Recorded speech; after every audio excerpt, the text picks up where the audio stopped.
అక్షయ తృతీయ రోజున మే 10వ తారీఖు 2024 రోజున అక్షయ తృతీయ రోజునే ఈ వస్తువులు మీరు కొనవచ్చు.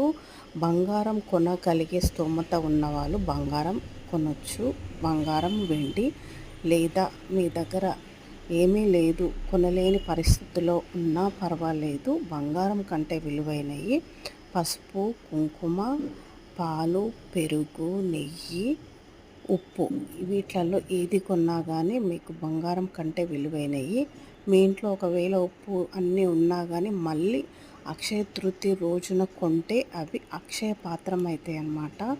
మనకు అష్ట ఐశ్వర్యాలు ఇచ్చేది అష్టలక్ష్ములు కాబట్టి ఏవి తీసుకున్నా మనకు అన్ని సౌకర్యాలు అనేది మళ్ళా సంవత్సరం వరకు మంచిగా ఉంటాయి. కాబట్టి మీరు దిగులు చెందకుండా వీటిలలో ఏవైనా తీసుకోండి.